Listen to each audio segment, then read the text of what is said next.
I played Reggies again this weekend, and I got another top 16 out of almost 800 Masters. Hey guys, I'm Rahul. Welcome back to my channel. And today we're going to talk about my Liverpool regional finish. So, if you guys didn't know, I went to Liverpool because it was my birthday weekend. My birthday was on Wednesday, January 18th, but I have a couple of friends who are over in Europe, and they convinced me to come out there. Nico Alabas, Tor Reklev, these guys, people you might know, were like, hey, come out, it'll be a fun birthday weekend. And the flight was relatively cheap for me. Anything below 400 for a transatlantic flight I think is reasonable. So I went ahead and booked it because that's about what a West Coast regional would cost for me anyway. So I went ahead and booked it to go out there. And there was a nightmare of a journey on the way back. You guys can watch that in the vlog and stuff. I don't want to go into too much detail, but it involves 3 canceled flights, about 5 hours of going across the UK by train, and begging to be let onto a flight. So I'm home, at least today, which is good. But I played Reggies, and so let's talk about the list and what's different from the last event to this event. I went back up to playing 3 Gigas because I believed Mew would be pretty popular, and I thought that like most Mew players would target down the 2 Gigas, and if they copied Xander's build, then having only 2 Gigas is very unfortunate for you. So I expected people to copy Xander's like Aerodactyl build. I went up to 3 Serena over the 2 Marnie, or like I flopped those 2 counts around because after talking to Isaiah and talking to the group, I figured out that like Serena has been more useful in a lot more situations to win games. And then I expected some flying Pikachu as well as Gudra this weekend. So I ended up cutting the 4th path to the peak for the escape rope to make a play in that situation where I could bring that back with the LAKEY and have a chance to win with rope Serena in any of those matchups.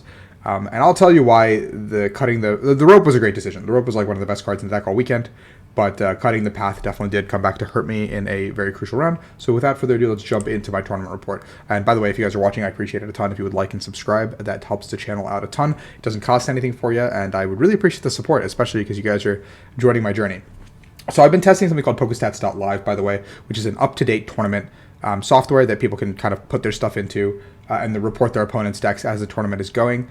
But the decks won't be revealed until day 2 to help kind of complete day 2 lists, not lists, but like decks. So when you hit someone, you can just open up the app and be like, okay, I know they're playing this, because top players already have their decks kind of shown, or like a majority of players have their decks shown going into day 2, but this kind of helps complete that data. So round 1 I hit Chelsea, and she was playing Lugia Archeops. Both games were pretty uneventful. I think she had pretty rough hands in both of them, and I was able to sweep that series pretty easily. Round 2 was Tony Yates, Gudra. Game 1, Tony had a pretty bad brick. He opened just like a lone Gudra, did nothing for a turn or 2. Giving me 2 free attacks into the Gudra. I think I was able to take 1 Gudra out before Tony even got into Comfies. And by the time Tony started going into Comfies, I was able to go snipe on the... I sniped the Gudra with an LAKEY, and I path stuck it, and I don't think he was able to bounce it and heal it. So game 1 went to me. Game 2, Tony had a pretty ideal start. He opened Drapion, which gave me a little bit of hope, but then everything past that, his start was really, really good. So he was able to establish a Gudra very quickly, use the Moisture Star to heal it when I was able to ping it, and I was never even able to get through a first Gudra, so I conceded the game pretty quickly because I thought this matchup was winnable if I go first. Game 3, it did pan out the exact way I wanted it to, where I was able to snipe the Gudra ahead of time, hit it, take the knockout, and then work my way through a second Gudra with the rope Serena play.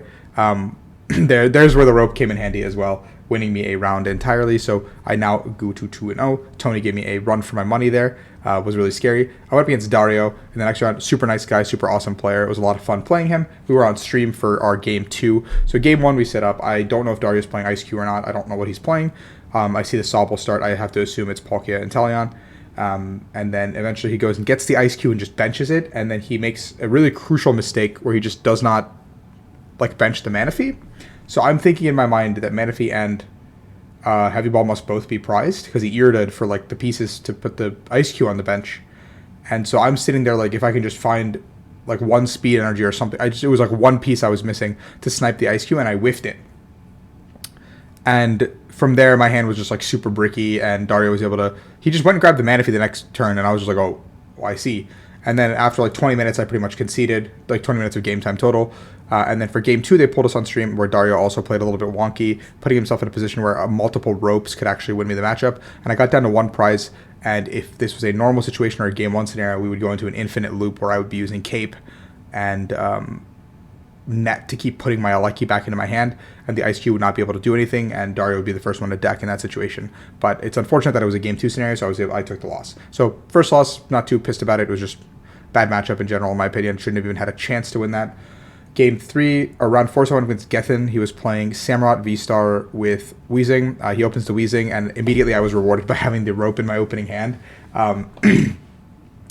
And I was able to use my abilities, and I took a quick game 1 against Gethin. The matchup got really sketchy because Gethin played Sinnoh, Collapse, and 2 Averys, and so it really made my life really scary in game 1 because I didn't expect any of those cards, much less expect a Samurott V-Star.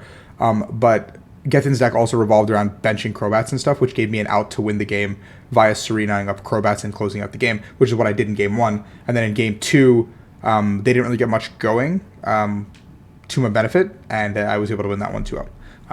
Round 4, I went up against, or 5, I went up against Steve playing Lugia. Steve was a little bit nervous and frazzled. I think both games Steve made a ton of misplays. We talked about it after the game. Like using Luminion, thinking he got a knockout with the 120. I told Steve to just put the prize back and we just like forget about it kind of thing. But like small mistakes like that, Steve was a little bit frazzled. Still finished 5-3-1, so congrats to him. But a little bit of just like a quick like 10-minute 2-0 on my part because Steve just conceded as soon as he made like mistakes that were small, like unrecoverable mistakes in my opinion. But yeah, so I go to 4-1. Then I hit Ethan. Ethan played super well, by the way. I'm really unfortunate for Ethan because he bubbled 9th. Was an awesome opponent to play against and talk to. Game 1, I just won because I just like outbeat him with Reggies. And then game 2, it came down to I was in a really advantageous position, and I'm like I've still been trying to think about this game. I don't know how I lost game 2. Like I'm trying to think about like I lost game 2 somehow, but I feel like in every circumstance I should never lose that game 2. I was up like 3 prizes. My board was set up. His board was like pretty ratchet. Like, and I don't know what I did, but I somehow lost game 2. And that's like beyond me. I definitely messed up. So I have to have messed up somewhere. Like that is the only thing I can think of. And then in game 3, I drew the hottest I've drawn. Ethan went attached to Lugia Pass, and I knocked him out turn 1. My hand was like, I think he gave me like 2 mulligans as well. So my hand was absolutely insane, and I was like able to get the turn 1 attack, which like I like had 3 Reggies pre-research, and I researched away like a speed and an Aurora, and I drew into like a capture and like 2 quick balls or something immediately, and I was like, nice, okay, sick. So I got the donk there, moving to 5-1. And then round 7, I hit it Ryan Morehouse, who ended up finishing into the top 8, I believe. Ryan and I have gone way back. He used to come to the States. He came to the States a couple times in Florida, and we played at Cities, which is pretty funny. That after all these years, we play again here. Ryan's an amazing player. Ryan was playing Fusion Mew with a bunch of funky cards. Game 1 goes entirely in my favor. I think like a double Cram Tails after I get the turn 1 path puts me really far ahead. Game 2, Ryan gets like pretty much every Cram Heads, going through everything I need. Like he just like barrels through every single thing I can do potentially, and Ryan wins game 2. And then game 3, there's not much time on the clock, but I actually path stick Ryan on turn 1, and his opening start is like Mew and a Genesect, and that's it, like pass. And then so like basically I just go into the battle LAKEY as quickly as possible and start sniping his board while leaving the Genesect in the active. So I sniped a Mew twice, and then I snipe like the Genesect twice, and like I'm just putting damage onto his board. I think I saw a Roxanne or something maybe, and I was like scared of Roxanne, so I didn't take the 3rd and 4th prize on a Genesect. I just put it like another 120 somewhere else, and I was like, I can clean up this game this way, and I just took the 6 prizes. Ryan didn't concede. He played it out, but I did win. So 6-1, I'm locked into day 2. Time to pick up some extra match points. I go up against Jamie Franklin.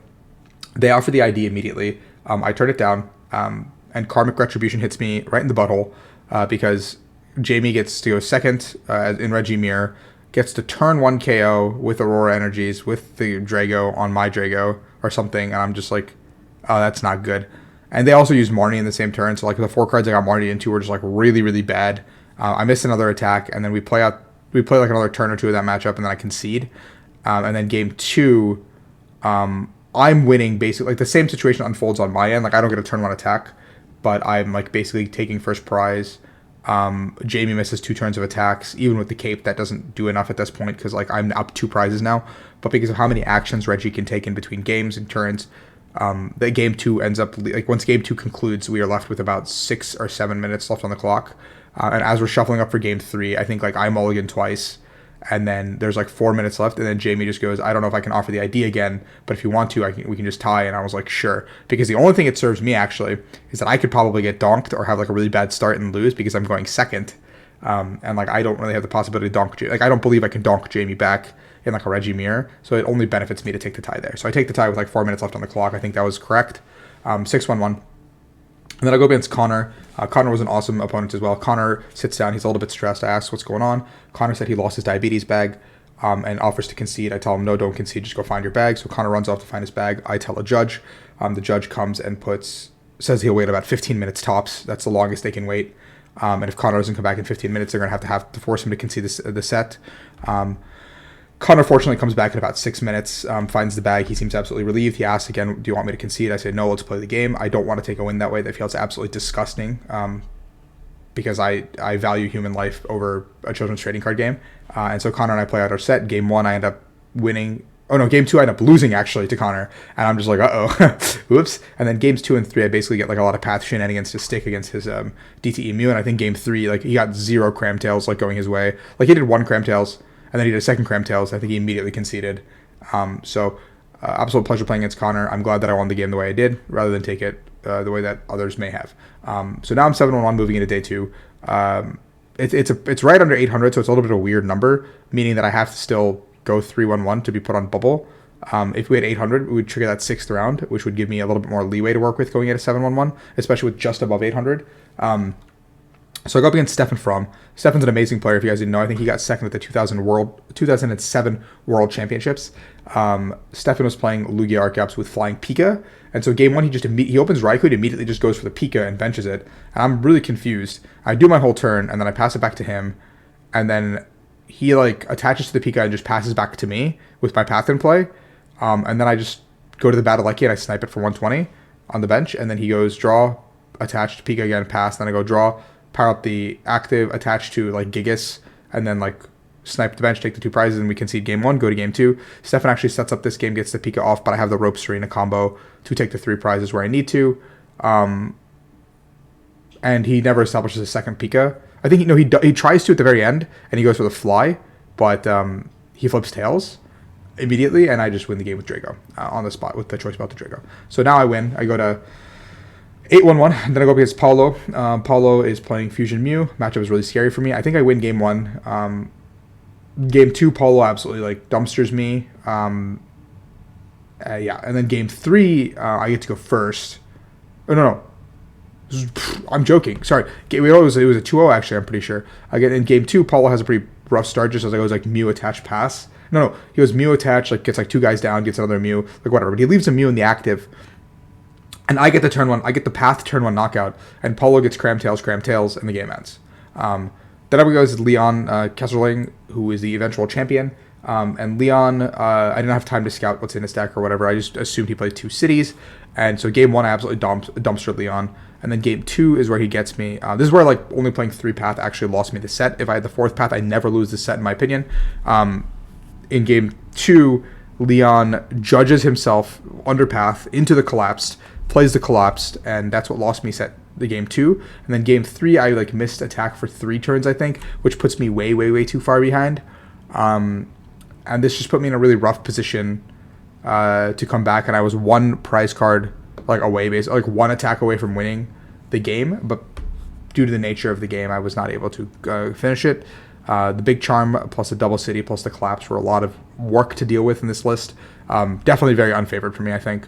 But I pulled it close, and then yeah. So I ended up losing to Leon. And I'm still thinking I just have to win 1. There's a lot of lost boxes. There's a lot of Lugias. I just have to hit 1 of those, and I win, and I go into top 8. Then I hit Sander, who's playing his weird control deck of all the matchups I could hit. And surprisingly enough, game 1 goes really swimmingly for me. Game 1, I am dumpstering Sander. We get to a position where it's like 3 to 6 prizes. I have 3. And he just benches the Flying Pika and attaches to it. And he just says, I'm attaching to Flying Pika. Can you kill it? And in that situation, I could have, if I had my 3rd Serena in the deck. My last 3 prizes at this point are like irrelevant card. I think maybe Path. It was just a super relevant card. Net and Serena. My 4th Net and my 3rd Serena. And these are both very crucial to closing out the game. Because then I take the knockout on the Starly, because that's what I have to do. I have to be bird keepered into it. Which then gives me the prize. I'm just looking for one of those 2 cards to just pretty much win the game, close it out. I don't get one of those. Whatever. Then he comes up to the Flying Pika, takes his first knockout. I throw up the Aleki, bench something, bring back the rope. Effectively signaling I can win next turn. If I had Serena, I had speed in hand, I could draw through my whole deck.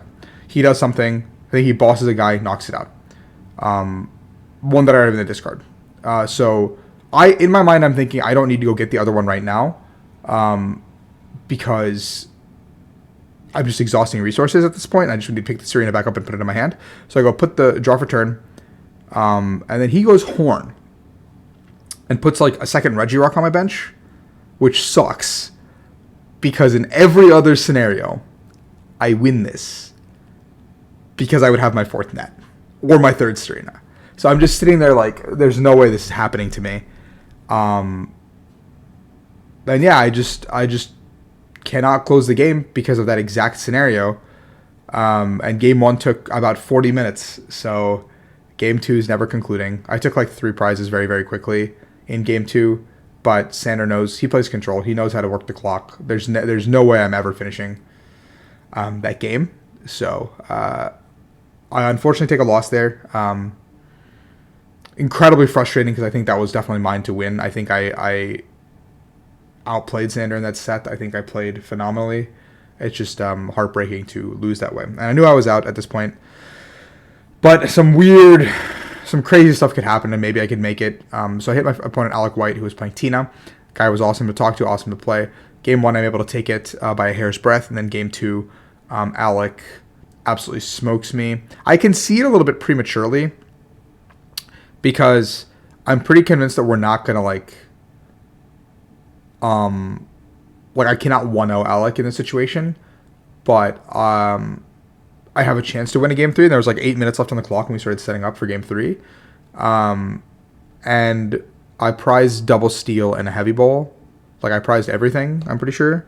So we just didn't finish game 3. Also with all the actions that were being taken, like Lost Box takes like 3 minute, 4 minute, like turn 1. So we were never finishing that game anyway. I just wanted a chance to try to donk it. But Alec opened like double VIP pass and I had like a pretty decent start as well. So we just never finished the set, getting to 29 match points. And fortunately for me, I did bubble into top 16, which is awesome. I'll take that, but I would have liked the top 8. I would have liked to go deeper in the tournament this time. It's really unfortunate that this is my third top 16 in 4 events, meaning I was 1 game off at 4 consecutive events, which is a little bit heartbreaking, to think about. But it just means that my time is almost here. So thank you guys for the support, as always. I know I might have stuttered and droned on a little bit. I'm just exhausted from traveling all day. But I love you guys. Thank you so much. We'll have a vlog up. You guys will enjoy this one. This will be a great vlog. But yeah, peace out, everyone.